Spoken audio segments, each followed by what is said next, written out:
Pistä siitä. Tosta. Chuck, Otto 2. Ja käy. Kerralla porkki. Valot, kamera ja käy. Hei.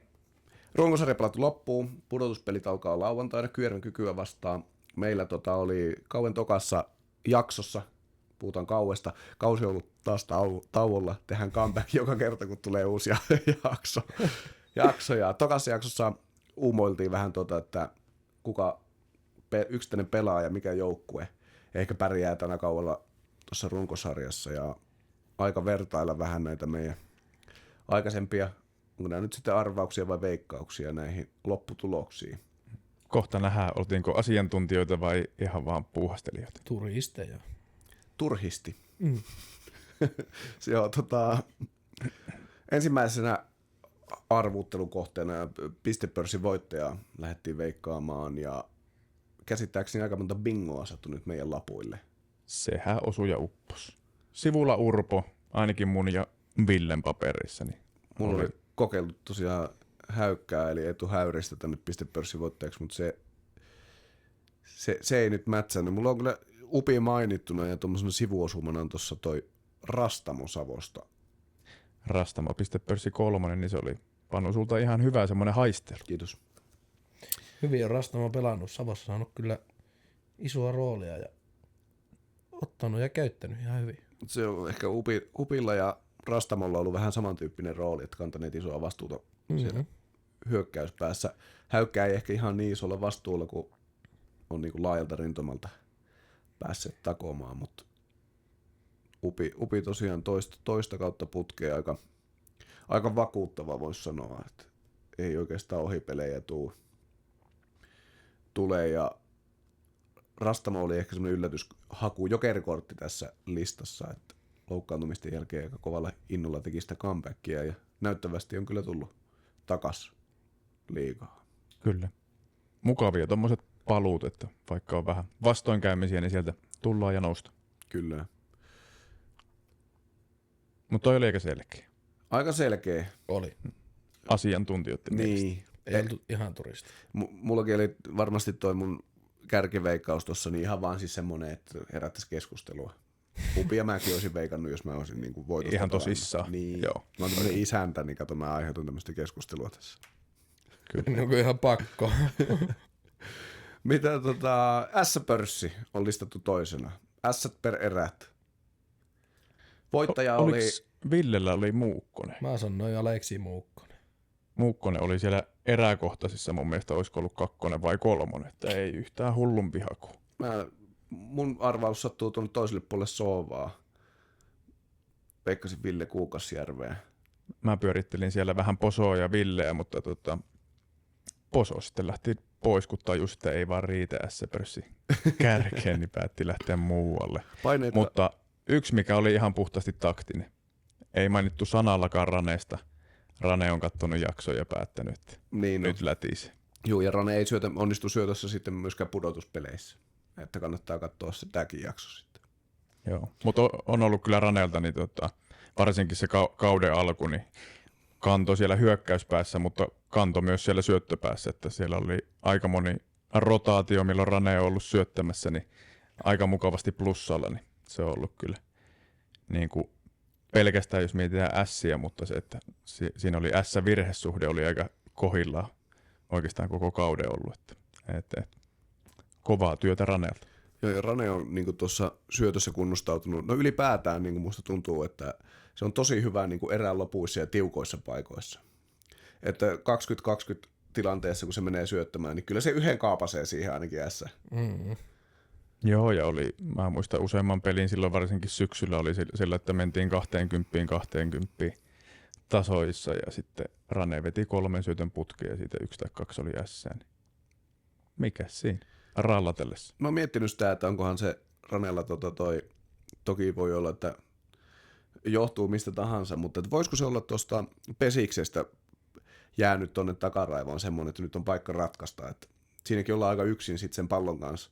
Se on vähän samantyyppinen tilanne mun mielestä kuin Pesiksessä se lyöntitilanne, niin toi syöttäminen Lentiksessä. Ja se voi olla, kun Rane ei päässyt pesäpalloa pelaamaan viime kesänä, niin sitten tuli vähän semmoinen niin kuin, vähän kovempi hinku vielä ratkoa niitä. Nälkää jäi kesältä. Kyllä. Mitä sen top 5 asettu? Löytyykö faktaa tai muistatko ulkoa, ketä on top 5? Top 5 siellä on Muukkonen ja sitten olisiko ollut Häyrinen ja Viljamaa. Oli varmaan molemmat siellä sitten. Et Viljamaa on sillain niin kuin ehkä varmaan suurin yllättäjä siellä kuitenkin sitten. Mutta aloitti tyylikkäästi, syötti meitä vastaan silloin sen 7 siinä yhdessä pelissä. Joo, se oli. Otti hyvän keulan siinä sitten. Se aika rytinällä tullut nuori mies liigaa. Joo, ja ei ole pelkästään syöttö, vaan niin kuin varsinkin siellä hyökkäyspäässä ollut. Niin kuin monessakin pelissä Hurrikaanin kantavia voimia kyllä. Joo, ja jos miettii tuossa nyt, jos Mestaruusliiga järjestää semmoisen kilpailun, että kuka on vuoden tulokas, niin aika vahvoilla on tällainen nuori sälli, joka kärkijoukkuetta kantaa hyökkäyspeli päässä. Niin kuin. Mm-hmm. Hyvät mahdollisuudet on ehkä joku pokata joku pytty. Kyllä. Mitä luulette, kuka voittaa sen äänestyksen näistä? Eholla on Eli läpimurtopelaaja. Meillähän on täällä omakin Ville ei päässyt edes listalle. Ei päässyt listalle, ei riittänyt. Ei riitä. Niin, kisat on kisattu. 10 vuotta taukoa ja uusi tuleminen, niin katsotaan kyllä. sitten, pääseekö läpi. Meillähän on täällä myös tämmöinen vuoden tulokas, tosiaan me ollaan niitä arveltu silloin syksyllä. Eholla on, niitä nyt hyvä ruveta ulkoa muistamaan, Oulusta oli 3 kaveria. Makkonen, ei kun vanha tupa, Hänninen, Kuukasjärvi. Ainakin ne. Meiltä oli Markku, eli Ahvejärvi ja Oskari. Mutta siinä oli kyllä se lista kokonaisuudessa, mitä siellä oli 10 pelaajaa, niin täytyy sanoa, että hienoja läpimurtoja niin kuin monella. Ja se, mitä silloinkin puhuttiin ennen kauden alkua, että varsinkin tämä ikäluokka, joka menestyi hyvin siellä MM-kisoissa, niin siellä ollaan oltu isolla vastuulla, niin kuin monessa seurassa, niin se on ollut hieno suomalaisen lentopallonkin kannalta. Kyllä, ja just on onnistujia, jos miettii, että tosi moni on sillä lailla ihan tämmöisiä niin kuin kantavia voimia joukkueissa, että ei ole sellaisia niin kuin valon pilkahuksia, vaan että siellä on valmiita pelimiehiä lista täynnä. Kyllä. Ja osalla sitten loukkaantumiset saattoi vaikuttaa, että rooli kasvoi isommaksi siinä syksyllä, mutta kaikki otti kyllä hienosti sen vastaan. Meidän Gary muun muassa siinä, että Joo. ekana vähän libero hommaa ja sitten kun Kandai tuli takaisin, niin sitten hän päätti, että kyllähän YPkin osaa olla. Ja se Tekee mitä haluaa. niin, me on yhden Villen kanssa perattu tätä aihetta jo. Että Ei ole mitään Geri ei voisi tehdä. Ei ole, näissä reeneissä vähän ykköspaikkaakin ottaa, jos tarvii. Hyökännyt vai? Hyökännyt. Ihan mitä vaan. Ei silloin vaikka puolustaa ykköspaikalla. Oletteko äänestänyt siinä äänestyksessä, vuoden tulokasäänestyksessä? En ole vielä antanut ääntä. Mä äänestin Markkua. Mä yritin äänestää, en muista ketään, mutta kyllä se Oskarille meni se ääni käsittää. Omalle veljelle, eli en anna ääntä. Annoin Markulle. Miksi et anna Eelille? En tiedä. Et pidä henkilöstä. Inhottava tyyppi. Mä olin heittänyt tuohon Viljamaa vastaan Ahvejärviin ja kyllä mä aika lailla vieläkin samaa mieltä siinä on, että täytyy tuossa joku päivä pistää äänestys. Mulla on täällä Salmijärvi, Kuukasjärvi. Järvi. Sitten on vaan Järvi. Mm. Ei vaan sitten on tämähän ei tässä ole tässä tulokasäänestyksessä virallisessa, mutta toi Pukacek. Mä heitin villinä korttina silloin tähän listalle sen, että se tulee pelaamaan hyvin. Mun mielestä sekin osui. Se on kyllä pelannut hyvin. Ja torjuntapörssi 1. Pukacek, eikö? Kyllä, niin, joo, ja eräkohtaisissa on varmaan siellä top 5. Niin.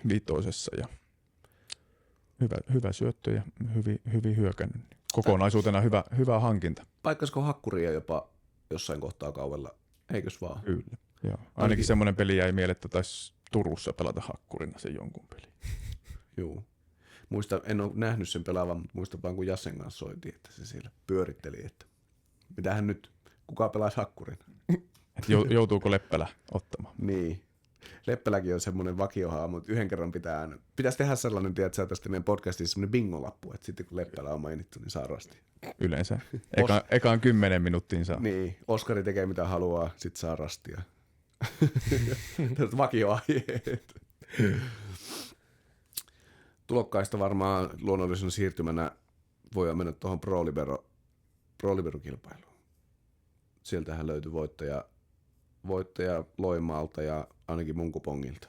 Niin munkin. No mä olin periaatteessa tässä niinku se aito voittaja, koska sitten mä spekuloin silloin, että meillä on 2 hyvää liberoa. Että Kanda ja Sarajärvi, niin ne tulee yhdessä voittaa se. Ja se kyllä osuu. Mä en ihan tarkkaan muista, olisikohan meidän miehet ottanut 26 vai 27 täppää siinä sitten 32. Niin. Joo. Se on aika paljon. No, se, kyllä meillä on, niinku, no en tiedä vitospaikka, no vielä kutospaikka. Liberon paikka on niinku hyvin tilkitty, voisi tulkita. Mutta joo, hyvät haut. Mitä Villellä oli? Salmijärvi. Salmijärvi. Panu kuin panu. Pano kuin pano.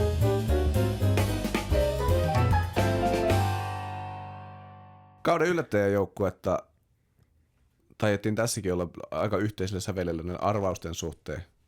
Mulla on lapulla kyky. Sama löytyy täältä. Joo, täällä oli kans kyky ja tiikerit. Mutta kumpikaan ei ehkä ihan yllättänyt silleen, mitä me ajateltiin. Ei varsinaisesti. Kyky tuli niinku aloitti ryminällä, Joo.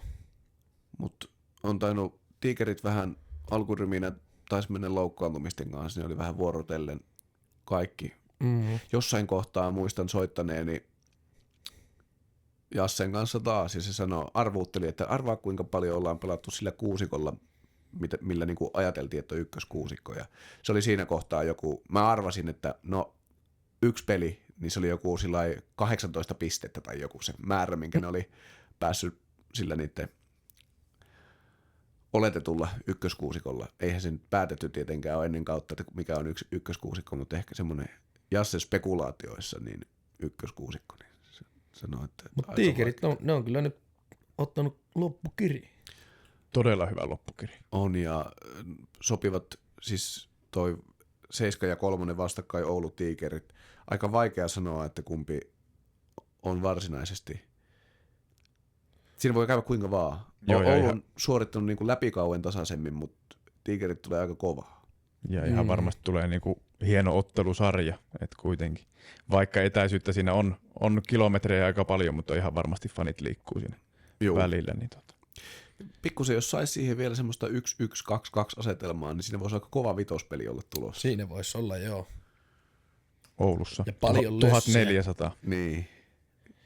Ouluhalli täynnä, räjähtää. Mutta tästä kun puhuttiin yllättäjistä, niin siitä ihan varmasti se titteli menee Oululle Joo. kokonaisuudessa. Että niin kentällä kuin kentän ulkopuolella. Niin Joo. hienoa työtä. Että ehkä tuloksellisesti ei niin yllättävää toisaalta, että hyvä materiaali oli kaikilla tiedossa, mutta sillä lailla, että tulee noin valmiina pakettina liigaan kokonaisuudessaan. Niin. Ja tosiaan näitä, kyllä sekin jotain kertoo, että heiltä on 3 pelaajaa tuossa vuoden läpimurtoäänestyksessä. Että tosi paljon valmiita kavereita. Ja ei hidastanut Heleniuksen loukkaantuminen silloin syksyllä, vaan sitten siellä Hänninen vanha tupa kantoi kyllä hienosti YP-paikkaa sitten. Joo. Ja meidän tosiaan suosituin vastaus tässä oli toi Kyky, ja Kykyhän tulee meille vastaan. Lauantaina aloitetaan tömistelyt ja Suomen semmoisessa hienoimmassa lentopallokaupungissa, kun Alajärvellä pelataan sitten vierossa. Kyllä. Totta. Niin, Tärkeä nosto. niin on. Kykyllä erinomainen onnistuminen varmasti toi hakkurihankinta. Se on mennyt tosi hienosti. Puhakka on onnistunut hienosti. Et aika laatua sieltäkin tulee. Mutta mä pidän Kyyjärven semmoisena niin salasena aseena sitä niiden kotiluolaa noin runkosarjassa. Et se puristetaan pudotuspeleissä pois se niiden salainen ase. Kyllä se meinasi meitäkin vastaan olla aika salainen ase. Poso heitti 2 kertaa kattoon siellä, niin ei päässyt edes kokeilemaan sitä niin kuin aloitussyötön lyöntivaihetta. Niin, aivan. Totta tämmönenkin kävi. Tämmöinen highlightsikin löytyy. 3. kertaa, kun oli menossa syöttämään, niin mä katsoin, siellä rupesi yleisöstä väki kaivaa puhelinta esiin, saisiko tämän nauhalle, mutta harmillisesti Poso siirtyi leijaan siinä vaiheessa. Kyllä 3. kertaa olisi ollut niinku hienoa, tiedätkö, putkeen 3 kertaa heität kattoon. Kyllä. Ois ollut, joo. Jos heittäisit 3 kertaa putkeen aloitussyötön heiton kattoon, syttäisitkö hallia vai kurkistaisitko erätauolla peiliin? Kyllä mä 3. jälkeen vielä hallia vähän syyttäisin. Niin, jos vaan 3 heittää kattoon.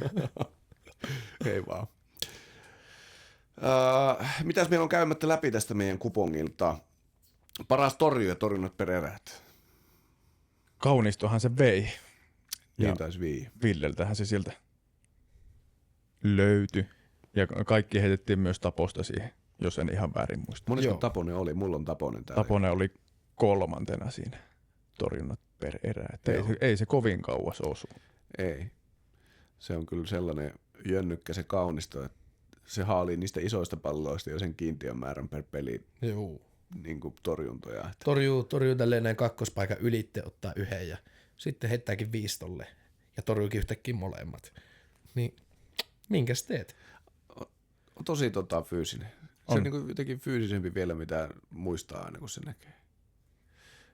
Hienosti tullut. Saa nähdä, pitääkö suomalaisilla seuroilla kynnet siinä miehessä. Että sitä voi joku kyllä haluta jo tonne kansainvälisille kentille. Taas toiselle kerrokselle. Sehän on yhden kerroksen tehnyt. Kyllä. Nyt vaan omalla pelipaikalla. Niin, kyllä.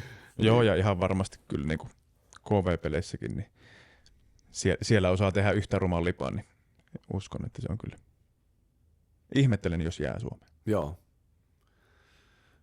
Oliko sulla muita arvauksia siellä sun torjunnut per erät? No vähän siinä vastakkaisettelua Lehtosta koitin heittää siihen, mutta ei ollut ehkä vielä syyskaudella kinttu semmoisessa kunnossa, mutta kyllä se niin kuin,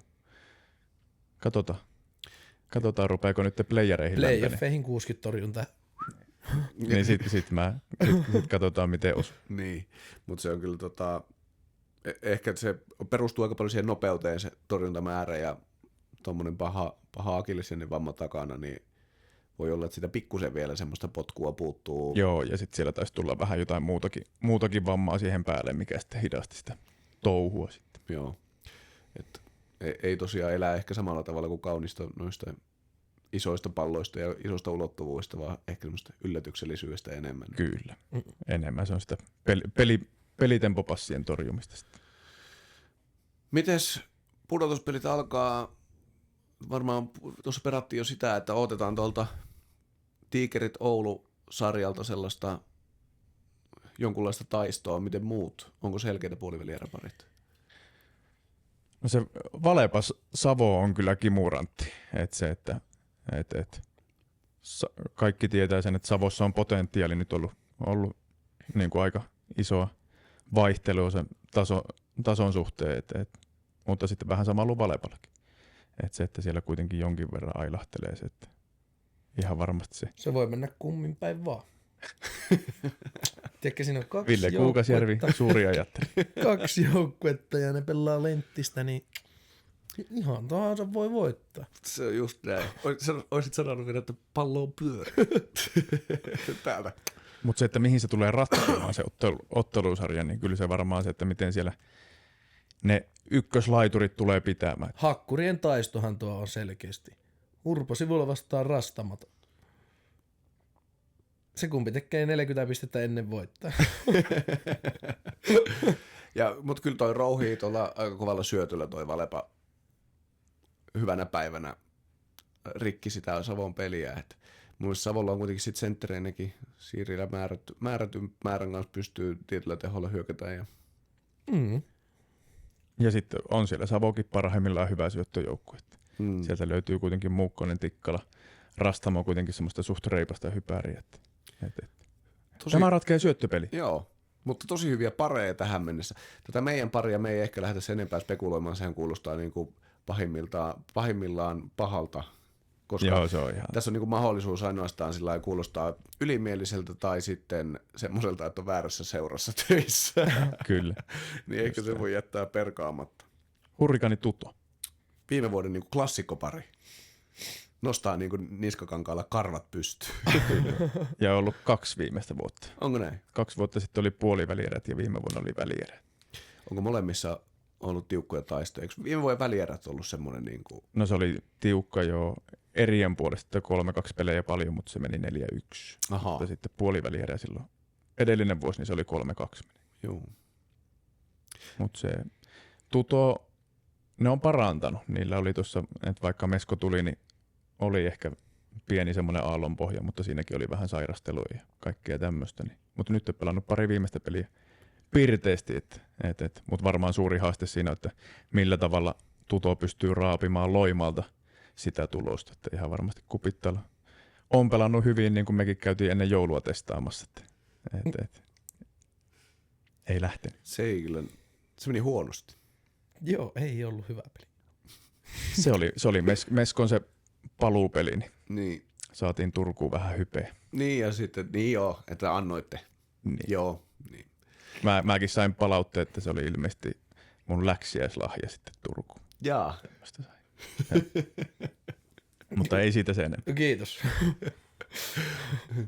Joo.